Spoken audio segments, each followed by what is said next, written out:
അദ്ദേഹത്തെ കേൾക്കാൻ ആഗ്രഹിക്കുന്നു. ഇന്ന് തമിഴ്നാട് പൊളിറ്റിക്സിൽ ഏറ്റവും ബുദ്ധിമുട്ടുള്ള രണ്ട് മുന്നണികളോട് ഒറ്റയ്ക്ക് നിന്ന് പോരാടുന്ന അണ്ണാമലൈ, തമിഴ്നാട്ടിൽ അദ്ദേഹത്തിന് സോഷ്യൽ മീഡിയയിൽ അദ്ദേഹത്തിന് ഒരു പേരുണ്ട്, ധീരൻ അണ്ണാമലൈ. ആ ധീരൻ അണ്ണാമലൈ ഒരിക്കൽ കൂടി സ്വാഗതം ചെയ്തുകൊണ്ട് അദ്ദേഹത്തെ നമ്മളോട് സംസാരിക്കാനായി ക്ഷണിച്ചുകൊണ്ട് ഞാൻ നിർത്തുന്നു. നന്ദി, നമസ്കാരം.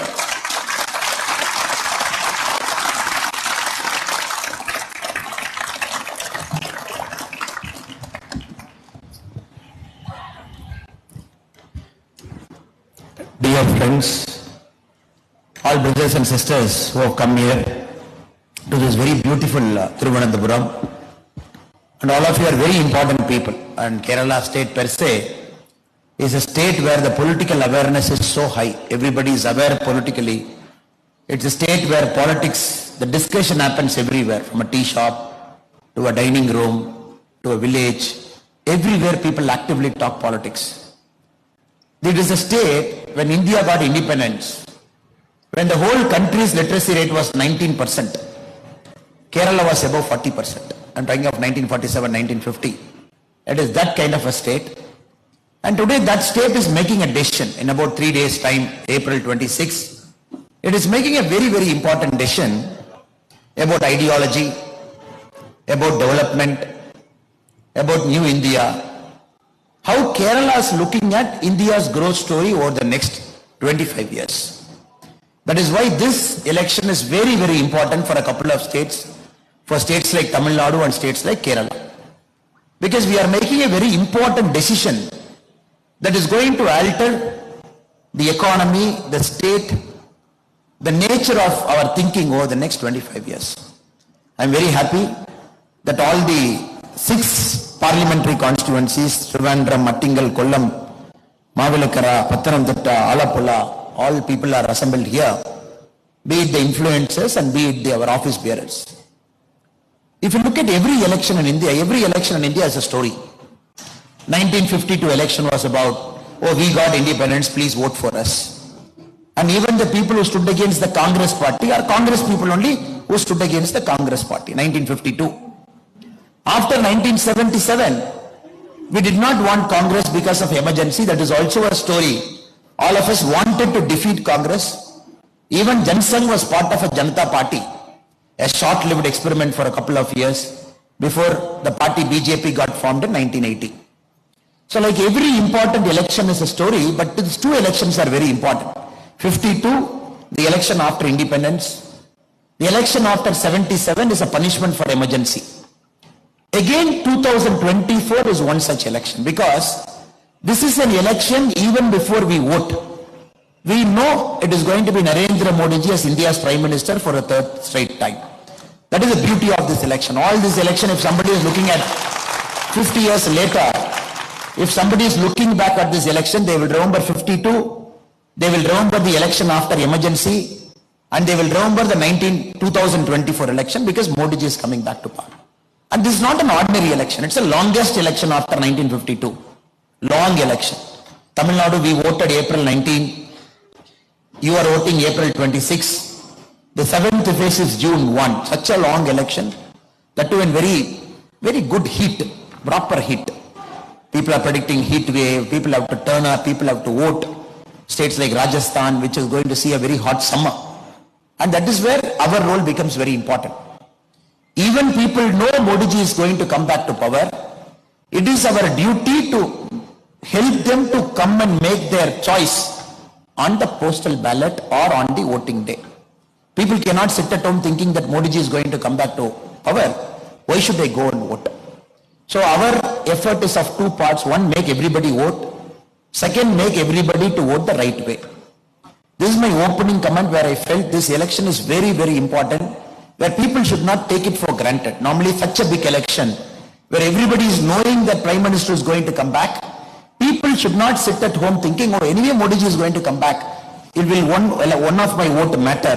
Should I go in this hot Kerala summer at 12:30 on April 26 to a booth? Should I stand in line for 10 minutes? Should I vote it? Is it worth the effort? Now I am here to convince you, and to convince our other friends it is worth the effort, that we have to really go there and vote. Like all these three are very important elections. We also knows every election is a story. 2014, when Modi ji was our prime ministerial candidate, the whole ecosystem, India has got a lot of ecosystem. This ecosystem is built over the last many decades. People go to Western colleges, get educated, get influenced by a set pattern of thinking, come back, or already the professors get influenced by a set pattern of thinking, and that is infused into all our educational curriculums. Generations after generation, people read it. So this is a country still we are debating what is the exact meaning of secularism. In the emergency time, when our preamble got amended, when the word secular got inserted into the preamble, before that it was different, after that it is different. So people say, oh, secularism, is it keeping distance from all religion, or is it going and appeasing all religion? If anybody deviates from it, Congress will say, oh, this party, BJP party is against this community. After 2014, when Modi ji and all our other leaders, when they say secularism means zero appeasement, but taking care of everybody, in Congress terminology, it means it is pure Hindutva. It is forsaking other community. This is a problem in the last 10 years all of us are facing, because 70 years of unlearning, relearning and learning that happened because of ideological lens, we are trying to remove. In a state like Kerala, this is much more higher than other parts of our country. So 2014 they said, oh, if Modi ji is going to come back to power, India is going to get finished. Who said? The left liberal ecosystem, they said, starting from Kerala. The magazines which support this set pattern said, oh, all institutions will collapse. If Modi ji is going to come, it is going to be a Hindu brand of politics, 2014. Now 2019, when again Modi ji was standing in front of us for a second term, again the same group made a comment. No, the people of India are angry. They are going to defeat Modi ji in 2019. You see this result, because everywhere Modi ji has done a great disservice. This is what the ecosystem said. 2019 we came back with a larger majority. 2024, this ecosystem has become a label.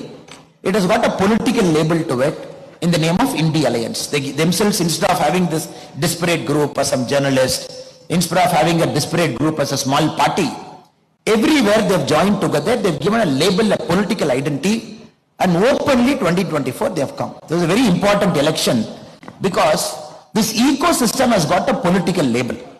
And this ecosystem has very bravely named itself by the name India. Though we know we call it as India Alliance, but somehow they felt, you bring a street dog, you paint it like a tiger, you say this is a tiger, people will believe. So you assembled all those people who don't have any idea about India. Every single pattern of theirs, every single decision making of theirs, they were against the country's interest at various points of time. Just by giving them a name called INDIA, they say, oh, we are for India. And this 2024 is such an important election, where the voters are very aware. 10 years of our government achievement, we are standing in front of them. This is also an election where we are going back to 1960, 1970, the terminology we heard in the first 5 elections, 60, 65, 70, the same terminology we are hearing in this election. North, South, imposition, cultural imposition, Hindi, social fabric disturbance, Aryan, Dravidian. These are the words we are hearing in Tamil Nadu politics over the last many months. I am sure the same lexicon and terminology is also used in Kerala politics. I want to take 3 parts and just present before you how the India Alliance people were trying to set this narrative. North, South, resource distribution, South is not getting resource. States like Kerala, the Chief Minister has to go to Jantar Mantar, sit down and do protest. So South needs to be saved. That is why we have to vote for regional parties or communist parties or Congress party here. Brothers, we all know, sisters, we all know, the first time India had a formula in dividing our resources. All the combined tax effort goes to the center, and the tax effort has to come down to each state. Wasn't fifth planning commission, wasn't the 5th 5-year plan, because planning commission had this 5-year plan. 1969, we arrived at a formula called the Gadgil formula. Madam Indira Gandhi was the Prime Minister. In the Gadgil formula, they decided this much money, how we are going to divide to all the states. So in the formula, if you read, they said 60% weightage is given to population. More populous state will get more money, 60% weightage. Mean income distance, some state, the average net income of a state is less than the national average income. So 60% population ratio we started. Throughout the Congress period we maintained. Then it became the Gadgil-Mukherjee formula in the 2000. Even then we maintained. When Modi ji took over in 2014, if you look at the 15th Finance Commission, what started with 60% weightage for population is 15% weightage now. 1969 we started with 60% weightage. Now the weightage given to a state which has got more population is 15%. In the current Finance Commission, which decides how much revenue has to be shared between all states, 45% is given to income distance. Meaning the mean income and the distance from the mean income, how far you are, 45% is mean income distance. Then for the very first time in the last 10 years, we also have got this thing called performance improvement. If demographic performance is improving, if states are able to control the population, the fertility, 12.5%. Tax effort, state is contributing in a good way to tax effort, 2.5%. State is able to maintain forest and ecology, 10%. The geographical area of a state, 15%. This is a formula right from 1969 India is following.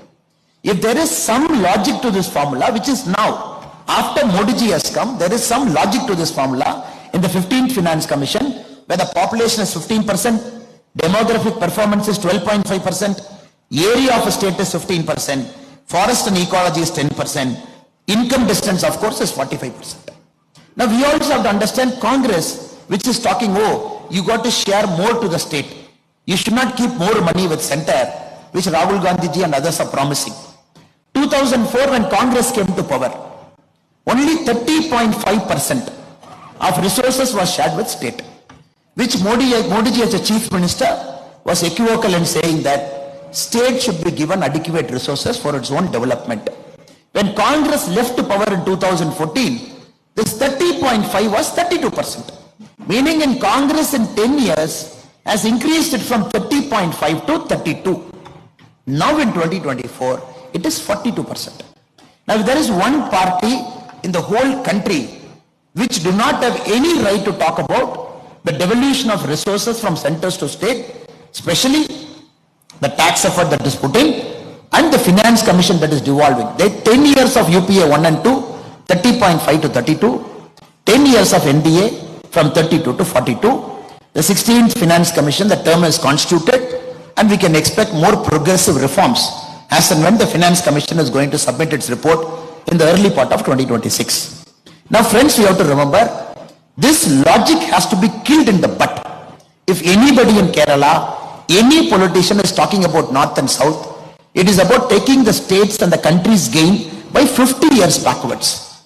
50 years, whatever we have achieved in going forward, parties like Congress, parties like DMK, parties like Communist, simply for their political gain, just like that they stand before us, they say, no, you got to give more resources. You look at the budgetary grant support. We gave 100 rupees. In Tamil Nadu, there is this 29 paisa. The whole election, the chief minister and his son, Udayanithi Stalin, everywhere they said, we are going to call PM Modi as 29 paisa Modi. Then of course we also hit back saying that if you are going to call PM Modi as 29 paisa Modi, we are going to call you as drug Stalin, because under your rule that drugs have gone up and high. But again to substantiate, their argument is, okay, you give us money for budgetary grant, that money we will take, we will compare, and only that money we will calculate as saying you are given to state.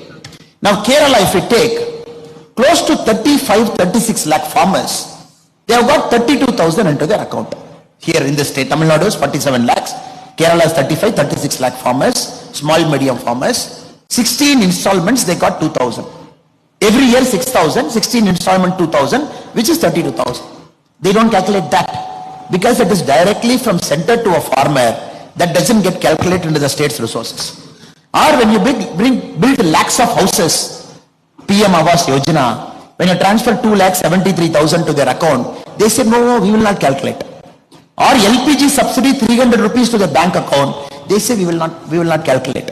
Or when you want to calculate all the roads we have put, all the bridges we have put, everything the central government is doing it, they say we will not calculate. They say it is only when the money is given to the state as a budgetary support, only that we will calculate to say the center is giving us less. Now the complete model is changed.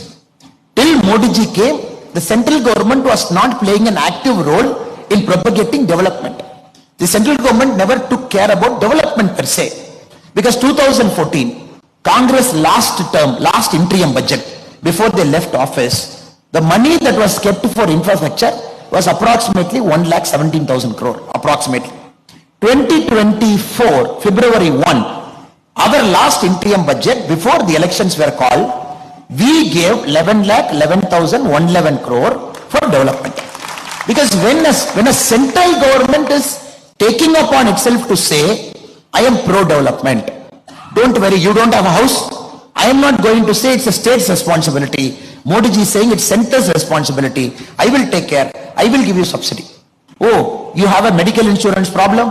I will give you a 5 lakh worth of medical insurance. For the very first time we are seeing a central government is climbing down and saying, oh, you haven't built toilets? Let me build toilets. In the last 10 years, we have built 11 crore toilets. Tamil Nadu alone, 55 lakh toilets. So this model is very new for a state government because they are not able to comprehend and understand. A central government is doing development in a state where the state should have ideally done it in the first place over the last 60 years. Now the new argument says, oh, north, south, again we have to break. The resource allocation not happening, we have to break. The resource allocation is happening. Every state gets its resource because center's money is accountable. Any budget, last 10 years budget, anybody can download. Anybody can read through that budget. Anybody can look at allocation. Everybody can look at beneficiaries in Kerala. I have a big statement with me. If I take it in hand, if I study the beneficiaries in Kerala, 62 lakh Jan Dhan accounts, 58% women. Aspirational district is Wayanad. Again, if you look at it, if you look at the PM Mudra, Kerala alone, how much it is sanctioned? 99,892 crore, 1.5 crore beneficiary. If you look at Stand Up India, 1,556 crore. PM Suvanidhi, 99,000 street vendors got it here. PM Jeevan Jyoti Bima Yojana, life insurance, 21 lakh. If you look at all the numbers, for example, the brother was talking about the Jal Jeevan mission in a state like Kerala, close to 66 lakh houses, 51% is covered under Jal Jeevan Yojana, which is 100% supported by Government of India. Again, if you look at free ration, if you look at everything, but their calculation, their logic is, you have to give everything to the state will take care. That model will not work, it is not going to work. This is very important. We bust this myth of saying that your resource allocation theory itself is improper and your explanation is criminal. And not only that, they are doing a great disservice to a state like Kerala, which has got the highest literacy ratio. Now I come from Coimbatore. When you look around the colleges of Coimbatore, Coimbatore has got approximately, Coimbatore district, we have got 310 colleges. It is one district in India which has got the largest number of colleges in a district that is not the capital city. 310 colleges. If you look everywhere, I see a lot of our Malayali friends, be it a medical college, be it an arts college, I see everywhere big Malayali speaking students. Of course, Kerala is a home to a lot of our Malayali friends. More than lakhs of people, they stay in Kerala, reside in Kerala. They have added richness to Tamil Nadu social fabric. But I'm more concerned with students who are not residents in Tamil Nadu, who are from different parts of Thiruvananthapuram, Kollam, different parts.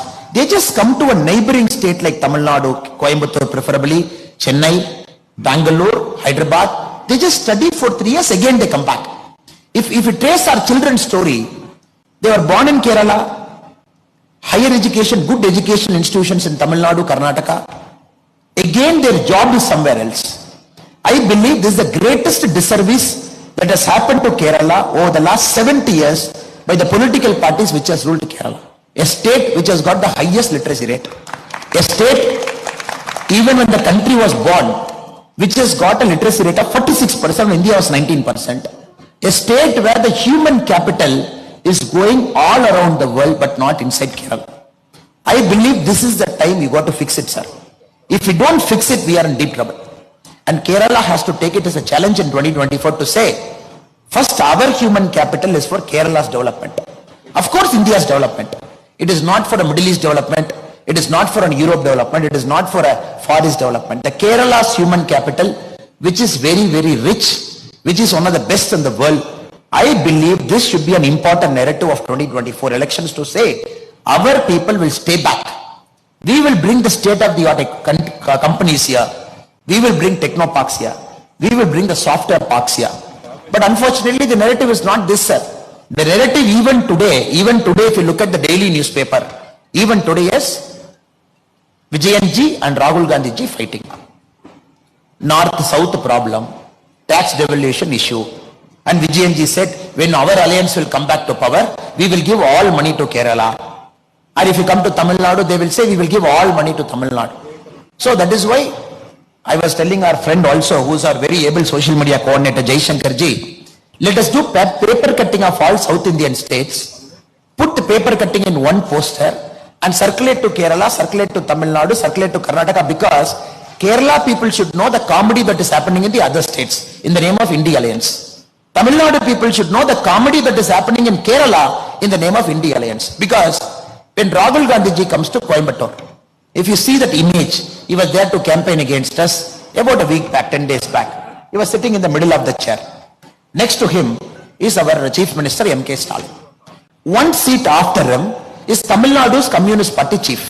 Just one seat after. 60 kilometers he travels into Palakkad. Immediately communists are his enemies. That is why in English we have a beautiful word called frenemies. Friend enemies. It's called frenemies. In Kerala, this India Alliance, if you look, it has gone one step further. Now Rahul Gandhi ji is questioning, when two chief ministers are in jail, why this chief minister is not in jail? Now Rahul Gandhi ji is going one step further. When two chief ministers are in jail, why this guy is not in jail? Then this chief minister is asking Rahul Gandhi, national case, why you are not in jail? See, that is the narrative now. Last 3 days in Kerala, all newspapers are like, who is going to jail?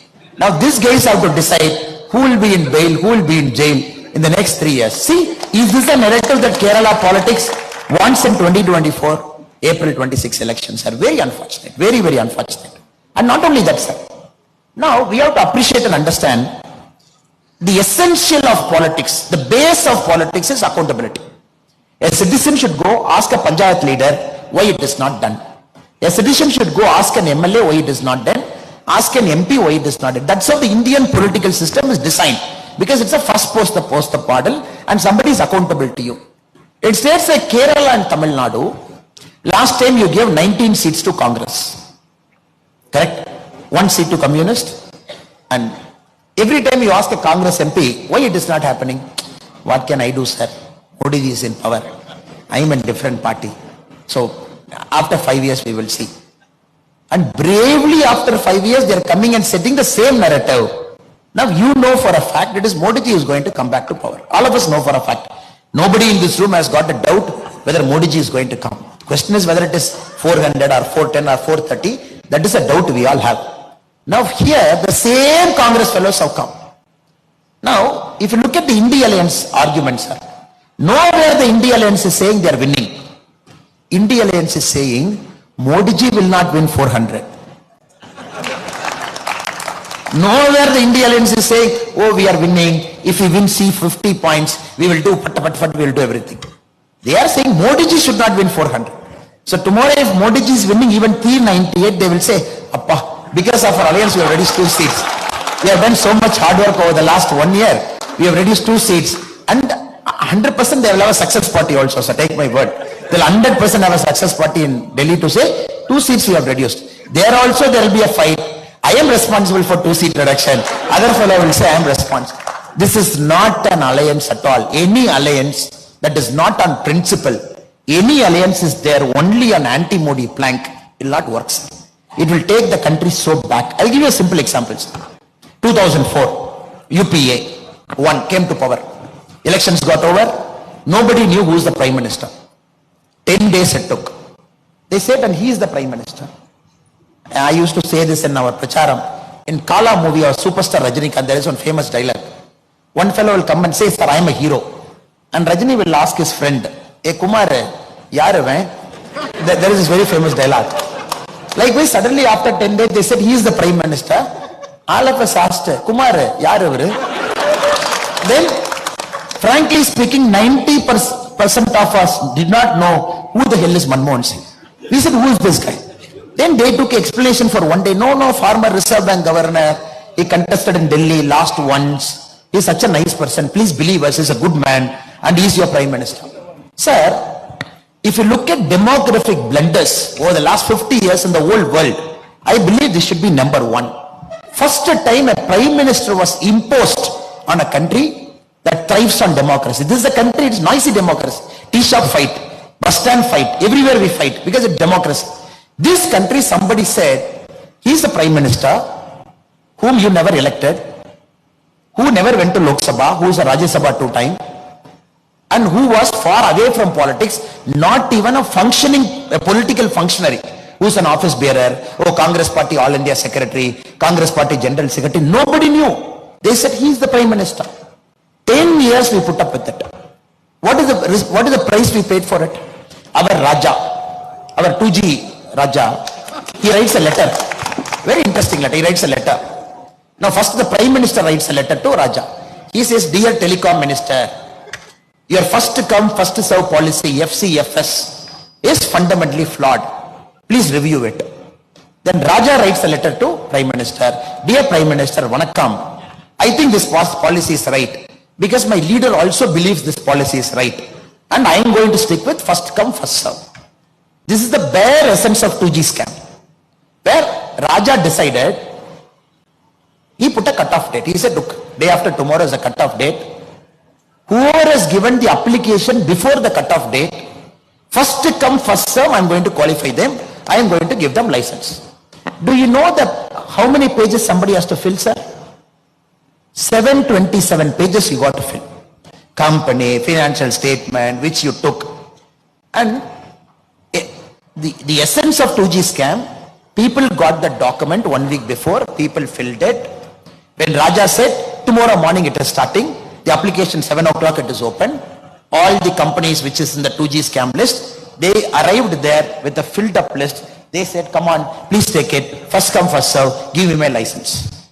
Why it happened? Because a strong prime minister was not there who couldn't say, this is stupidity of the highest order. Please take this logic back. So nobody is saying Manmohan Singh is corrupt. This country right now is not searching for somebody who can claim, oh, I am like a Buddha, I will sit there and watch what is happening. I will not. This country wants a functioning prime minister. Even 10 years from now, when Pakistan and China decides to do a two-pronged attack on India at the same time, this country should be resilient enough to face it. So that is the challenge before us. Do we have a prime minister of that caliber? I am just giving you one example of first come, first serve. How a prime minister who is not accountable to the public, because the prime minister is not elected. The prime minister doesn't have a constituency of his own. The prime minister doesn't go and campaign for every state election. In this country, 6 elections a prime minister has to face every year. 6 election people will judge a prime minister. 6 election people will ask the prime minister, what have you done?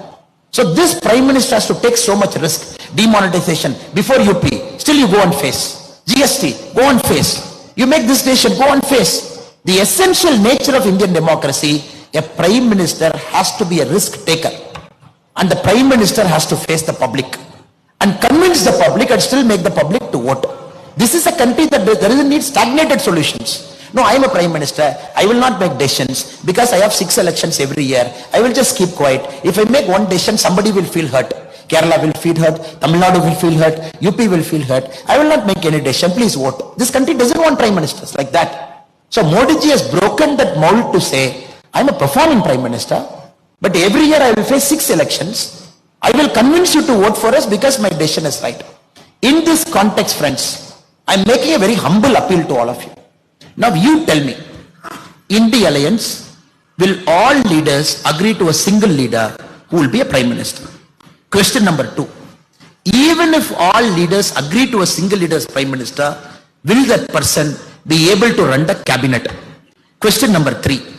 Even if this person is able to run that cabinet, if he has to pull up some minister for some wrong thing, X is prime minister, Y is in Mamata Banerjee's party, Z is in Arvind Kejriwal's party, B is in some party, and if he has to fire, the essential thing of a cabinet is the Prime Minister should have the right to fire. Though in our country it's the President who accepts the Prime Minister's decision, because the cabinet cannot be under the control of a Prime Minister. If three answers are false, false and false for an India alliance, then what are we looking at, sir? We are looking at a country that will go to shambles if any of them will decide that I am going to be the country's Prime Minister. Rahul Gandhi, there is no concurrence here only. And many of his ideas, if we implement, it is much worse than 1991 USSR. USSR, when somebody said why USSR collapsed, one communist gave a beautiful answer. Sir, the essence of communism is very simple. You got to act as if you are working. The government has to act as if it's watching. This is the essence of communism. If both of you break it, communism will collapse. I'm telling this again, sir. When USSR collapsed, somebody asked a communist why it collapsed. They said, sir, people and party, government, who are there, people have to act as if they are working. The government has to act as if it's watching. When anyone breaks, USSR collapses. That is why you build up an inefficient state. One fine day it collapsed when the whole country was, world was opening up. Friends, we have to understand in this very, very important election, Kerala has to make a choice. And this choice has to be pro-development. And this choice has to move Kerala forward. And this choice has to be very simple. That Kerala's human capital is first reserved for Kerala state. When Kerala is prospering, India will prosper. Kerala cannot be a net exporter of human capital. This is a flawed and completely illogical model. Kerala cannot export its beautiful human talent, bountiful brain to all parts of the world to say, no, even if you go to moon, there is a Kerala person standing there. Though we feel proud that whichever part of the world we go, there is an Indian and a Malayali and a Keralite brother and sister who is there. Though we feel proud. But when we come to Kerala, brothers said, Jal Jeevan Yojana. Jal Jeevan Yojana. Just look at what they have done to the states. If you look at the performance report of the whole country, Kerala stands the lowest. Here the Jal Jeevan completion is 51%. 51%. 51%. Bihar, where they speak so bad about Bihar, our brothers and sisters, Bihar is 96%. You are 70 lakh houses. Bihar is 1 crore 66 lakh houses. There they have done 96% completion. Here it is 51% completion. So what model are they talking? A state like Kerala, they are not able to complete a central government project. That to 100% grant from silver line. I'm hearing from a school student. And many a times you used to go and Google, what is the silver line? And some protest, some fellow. And Modi ji beautifully got to Vande Bharat, which is connecting the length and breadth of Kerala. Yesterday I was in Palakkad. Again, the difference between communist and Kerala is two things, sir. Communist and Congress party. A Congress party will copy and get caught. A communist fellow will copy and will not get caught. That is the beauty in Kerala if you see. They are copying means central government scheme. In Palakkad, Vande Bharat train is coming. There the Congress MP felt, let me go to a printer shop, take 3 photos, print out. He came and nicely pasted in Vande Bharat train. He said as if he invented, he went and convinced Modi ji, no, we have to move to Vande Bharat. The same thing the great Shashi Tharoor ji has also done here. And Shashi Tharoor ji has gone one step further. And proudly the constituency report, if you read Shashi Tharoor ji, somebody should ask him in a forum like this, Shashi ji, it is all great. These are all the things that happened in Thiruvananthapuram. What did you bring? When Vande Bharat comes, he says, I did it. As if he sat in that forum, he invented everything. So there the Congress fellow put his poster. Poster, sir, have you seen? The whole country was laughing. In the 2 compartments, only his face was there. It was just going. Now I think it's time for Kerala, especially the beautiful, the bountifully abundant talent and the brainy Keralites to make a choice. We have to move, sir. How long can we talk about ideology? Okay, let us come to ideology, sir. They say ideology is the last fortress they hold. They say, no, this is an ideological state. I am not going to allow this state to get broken. Now, sir, let us compare this. You have given chance to both the parties multiple times. 5 years? 5 years, sir. 5 years, 5 years. Now Kerala has to make its choice clear. When Modi ji is going to come back for 5 more years, for sure, that's a definite. 5 more years, are we going to keep a Congress or a communist as an MP to say, what can I do? Modi ji is Prime Minister, come and meet me after 5 years. Choice number 1. Or choice number 2, where you can, if it is a Bharatiya Janata Party MP, ND MP, you can go and catch the shirt collar. You can say, what are you doing, sir? It is your Modi ji who is sitting as Prime Minister and we have voted for you. Why can't you get this? Sir, this is the beauty of a democracy where people should come and ask you question. Why are you not doing it? In communist or Congress MP, even to one person can you ask this question? You cannot do it. Why not? The great why not where Rahul Gandhi ji is contesting. Karnataka, Forest Minister, gave 10 lakh to a person who got killed by an elephant attack in Wayanad. Sir, anybody who gets killed by a man-animal conflict, it's sorry state of affairs. We have to take care, that's a duty. Then the Karnataka Forest Minister writes a letter to Rahul Gandhi ji. Have you seen that letter? Dear Rahul Gandhi ji, as per your instruction, I have allocated 10 lakh rupee to that Wayanad person who got killed by elephant. The press went and asked him, is Rahul Gandhi your boss? Then he said, no. Rahul Gandhi is our party leader. Then why as a minister you are writing a letter to Rahul Gandhi? He said, no. The elephant is a Karnataka elephant. It wandered into Wayanad. There it wandered, it killed. So Karnataka, we take responsibility. And Are Baba, in Tamil Nadu we are saying, the same Congress government, why can't you give Kaveri water? The same logic. Same, there is an agreement to 2018. When BJP was there, it honored it. After 2023, when Congress came, they said, we are not going to honor it. For an elephant, you take the trouble to see where the elephant was sleeping, where it was moving. And first time somebody said, this is a Karnataka elephant. Have you heard this joke? The forest minister said, he was promising this 100% Karnataka elephant. It has gone to Wayanad, it will come back after a month. So we are giving 10 lakh. You see, sir, extra power centers. Just because you want to appease somebody, and he writes a letter, you read that letter, real Rahul Gandhi ji, as per your instruction, I have allocated 10 lakh rupee, that money is also giving, this way kind. He also writes, KC Venugopal ji called me over phone. Who is KC Venugopal? Organizing General Secretary. As per telephonic conversation of KC Venugopal ji to me, I have allocated 10 lakh rupee to Wayanad. So we have to understand, sir. This is a model that is still a Gandhi model. Still based on one guy, one family, who is very clear they want to protect that turf. And this doesn't have any space for aspirational people. And many people sitting in this room, and many young people in Kerala are very aspirational. They want to live on their own 2 feet, walk, do something.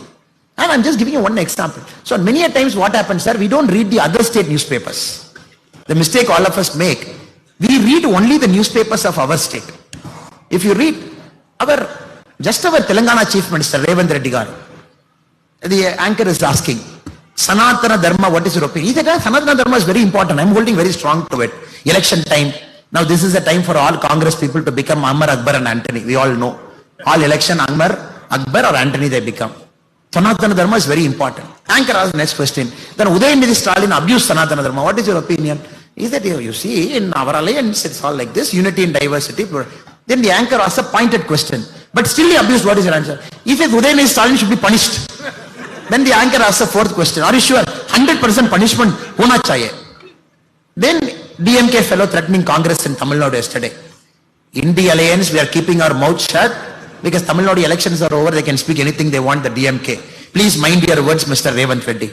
Sir, this is a sign of things even before the second phase of poll has happened. Only the first phase has happened. Second phase, third phase, fourth phase, fifth phase, sixth phase, seventh phase till June 1. That is why to a journalist friend I was telling, sir, India Alliance ka engine Tamil Nadu mein failure ho gaya. Now where will it take off? Only one election it is over. Now you are seeing fight, you are seeing Congress and DMK fighting. It's a matter of time. So before you vote, fifth phase we should not regret. Because there might not be an India Alliance anymore in the fifth phase. Anybody who thinks India Alliance will save the country in Kerala, any of our brothers and sisters are thinking, they got to think twice, because when the election enters the fifth phase, I am not sure whether India Alliance will be intact by phase number 5.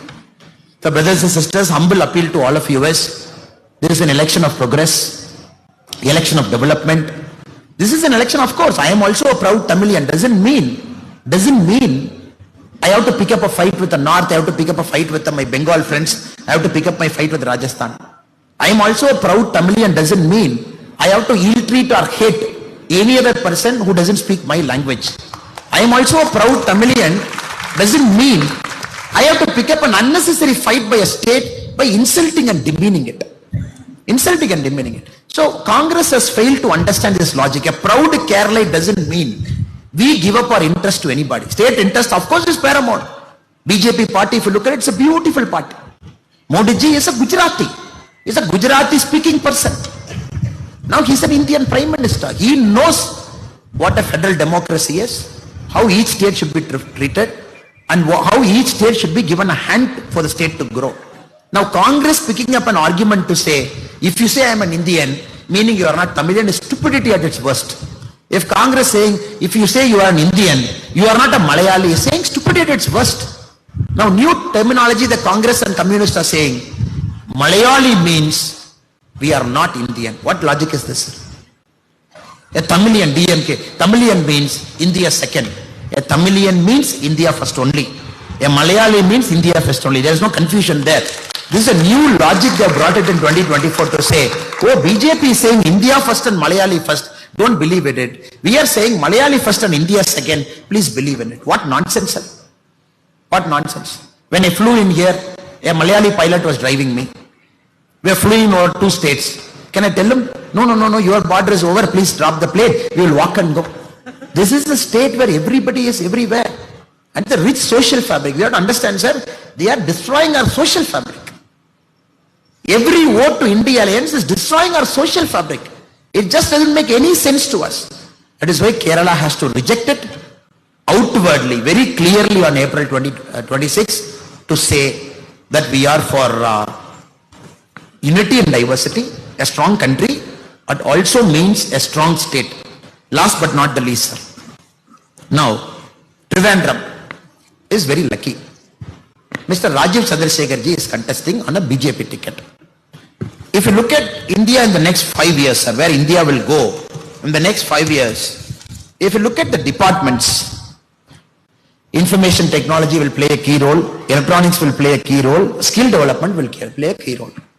So we have a minister exactly who is from this department, who is taking care of IT, who is taking care of skill development, who is taking care of electronics. I think it is important that Trivandrum has to make a choice, right choice now. A person like Rajiv Chandrasekhar ji getting elected from Trivandrum, who has got the direct eyes and ears of Prime Minister Narendra Modi ji, is going to take it to a very, very different level. Shashi Tharoor ji and myself, we had a debate in Chennai, sir. He came for Tughlaq debate. Both of us are supposed to sit here and Senator Gurumurthy ji will sit, and we are supposed to debate and discuss on ideas. Unfortunately, my flight got delayed from Delhi, and we agreed that Shashi ji will speak first. Then, after I come to the stage, if Shashi ji is graciously sitting in the stage, I will speak in front of him. If I will reply to his questions also. If not, I will speak. By the time I reached and climbed up the stage, Shashi Tharoor ji said, long journey, tired, he has spoken for long and he wants rest, and he left the stage. Then, since it's a 2-speaker event, I have to give my answers to him. Now Shashi Tharoor ji made a lot of arguments there. I'm sure the same argument holds for Kerala also. Here also he might say the same thing. The first argument he said, oh, you see, after BJP has come to power in 2014, all institutions have collapsed. All institutions have collapsed. There's nothing called judiciary. There's nothing called a free and fair democratic way of an arrest, everything. Now we have to understand, Shashi Tharoor comes from a party. When he decided to contest as the Congress nominee for the national president, Shashi Tharoor ji came to Tamil Nadu for campaigning.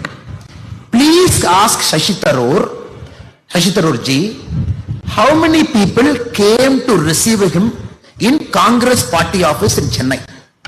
2 people.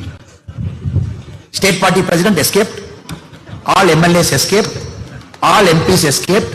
Shashi Tharoor ji was standing alone in the Tamil. I am telling you this as a challenge. You ask Shashi Tharoor ji, who is talking about institution. Two people were in the state party office in Chennai when Shashi Tharoor was campaigning for the national party president election. Then the press asked the other fellows, why you did not go and see Shashi Tharoor? Because it's in the top they said, both the person should be given an equal opportunity, be it Mallikarjuna Kharge ji or Shashi Tharoor ji, both will be treated very nicely. Then the Congress party people said, no, Gandhi family ji mein order aa gaya. We cannot receive. He is only a namesake fellow. It is Mallikarjuna Kharge ji, they have censured. And if we receive, they will fire us also. Terribly embarrassed. Shashi Tharoor ji returned back. Now he is talking about BJP as a party where all of us first generation people and many of your first generation, our fathers and mothers are simple farm people who are doing farming. We are standing in front of you. He wants to compare about BJP. Second, Shashi Tharoor ji ran to be the United Nations Secretary General. Very interesting story. I actually want you to ask Shashi Tharoor ji. He failed. He failed. Then, very beautifully, 2-3 books were written later on the UN process that happened, which I gave in my Tughlaq speech also that day. Later, Shashi Tharoor ji also says, when Manmohan Singh ji sits in a working lunch with the American US Secretary of State, when the visit happened to India, Manmohan Singh ji did not even seek votes for Shashi Tharoor ji. The Americans, of course, wanted to support a Korean, Ban Ki-moon. He didn't even ask him, please support our candidature.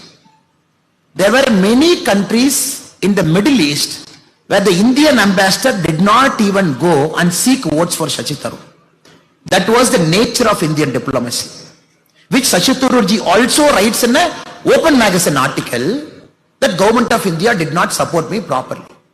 Now, I was telling in that Tughlaq function, if it is Modi ji as Prime Minister, 100% we would have made Shashi Tharoor as UN Secretary General. If he is qualified enough. Second part is different, sir. If he is qualified enough. Since he was our official candidate, where was the Congress party? What foreign policy is he talking?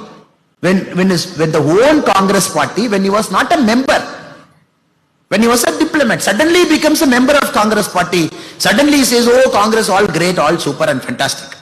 The third one, Congress alone used 91 times Article 356. Madam Indira Gandhi used it 51 times. He comes from that legacy. Modi ji in the last 10 years, you please recall one instance, sir, where Modi ji has used Article 356.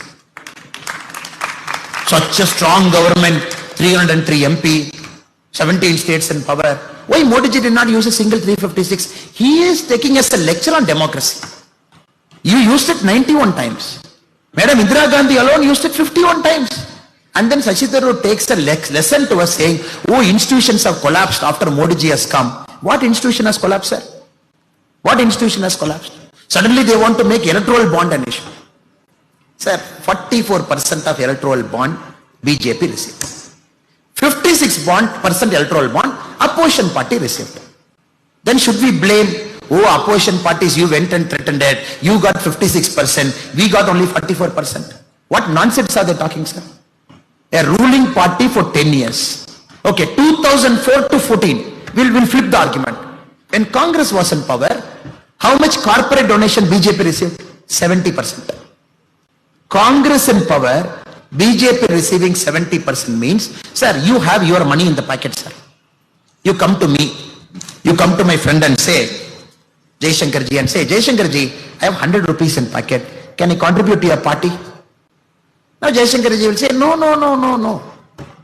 Please go and give 30 rupees to Communist Party, 40 rupees to Congress Party, they are struggling, poor people, and 20 rupees to all regional party, 10 rupees to me, that is enough. You show me one person who will say that, sir. A money will chase a place where they think that money is well utilized. When BJP receives 44% of electoral bonds, it simply means people trust. It is not corporate. Simple person, they want to buy a bond for 1,000 rupees, 2,000 rupees, they want to come and give. When Congress was in power for 10 years, 2004 to 14, 70% of corporate donation BJP received. Why? Because they believe these fellows have messed up everything. BJP will come and write. Now we have to kill all this nonsense in the butt. Electoral bond, they twisted this person. There were some intelligent Congress people. Pulwama attack, after that somebody gave money to somebody. Some company in New Delhi, some company in Karachi. One Congress, you see this Karachi fellows donating. That is the level of brain, sir. People, all of you, I really feel for you. Because argument can be countered with an argument. How will you contradict nonsense with an argument? The last 10 years, half of our job was only countering this Congress nonsense. So institutional collapse, all this are bogus. It is important that we represent the true things to the people of India, people of Kerala, to say, whenever Congress comes to power. Sir, I'm releasing this 2G tapes, sir. I'm not sure how many of you had the time to hear those tapes with subtitle we are putting. So if any of you did not have the time, I humbly request you to go into our Tamil Nadu BJP's Twitter page or my Twitter page and look at 10 tapes we have published. Very beautiful. 2G happened. CBI has to write Raja. T.R. Balu minister in the tape. T.R. Balu says, Raja, don't worry, I have spoken to CBI director, don't worry. And tomorrow they are coming to my home. I have told them what to do. Ab chinta mat karo. 2G tape. The next day, CBI fellow asks, should we come and write today? Is it a good time to write in Tamil Nadu today? Then the CM secretary says, don't come today, don't come today. Come tomorrow. Then they say, why tomorrow? Because tomorrow the fishermen are doing a protest. If you come and write tomorrow, our boss, meaning Kalaignar Karunanidhi, is saying that we will ask the news media to cover the fishermen protest and not the 2G right, so that this will go. Then they say, okay, we'll come tomorrow, don't worry. All 10 tapes, if you listen, your blood will boil. How the country was run from 2004 to 14, when the Prime Minister was not powerful enough to question somebody in the cabinet. You just look at all the tapes, sir. Do India needs to go back to the same era where people can come? I have 30 MPs, I have 20 MPs, I have 25 MP. All of us will sit together and I will take care of CBI director, you take care of income tax commissioner, you take care of income tax board. Do the country has to go back to that era? And India Alliance is talking about that same story to us. So brothers and sisters, we have done a lot of hard work to reach here. And we cannot allow this unprincipled, family loving, children promoting, dynastic entitlement flows to again roll back the clock and take us back to 2004. That is an important job at hand for us, and we should do our best over the next 3 days, whatever we have in hand, to make sure April 26, the people of Kerala will vote for the NDA, vote for the BJP, for what it is, for what we have to do, so what we have to achieve. I take this opportunity to thank all the people who have come here. I think he's looking at me, meaning the time is over. And I thank, special thanks to Jaishankar ji, our very able state IT and social media convener, for arranging this, and our Nandu Nair ji, our district social media convener of Thiruvananthapuram, for having all of us together. Thank you so much. Bharat Mata.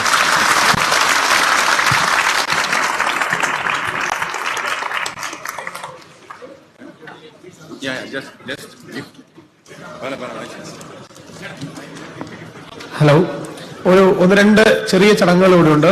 എല്ലാവരും അവരവരുടെ സ്ഥലത്ത് തന്നെ വന്നിരിക്കണം എന്ന് അഭ്യർത്ഥിക്കുന്നു. അദ്ദേഹത്തിന് വളരെ പെട്ടെന്ന് പോകേണ്ടതുണ്ട്. ആദ്യം തന്നെ നമ്മുടെ സംസ്ഥാന ഘടകത്തിന്റെ IT സെല്ലിന്റെ സംസ്ഥാന ഘടകത്തിന്റെ സ്വീകരണമാണ് ആദ്യം തന്നെ നൽകുന്നത്.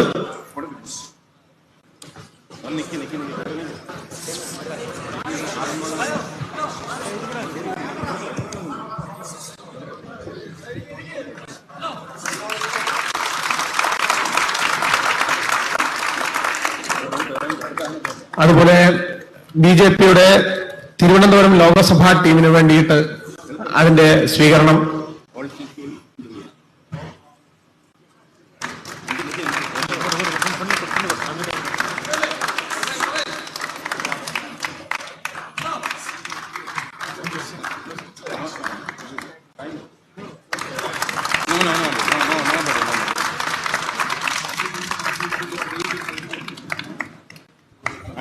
ആറ്റിങ്ങൽ ലോക്സഭാ മണ്ഡലം,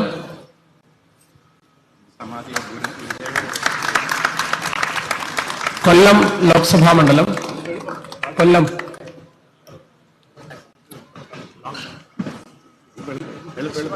മാവേലിക്കര ലോക്സഭാ മണ്ഡലം,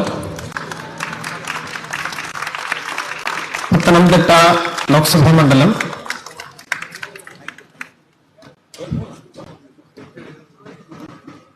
ആൻഡ് ആലപ്പുഴ ലോക്സഭാ മണ്ഡലം.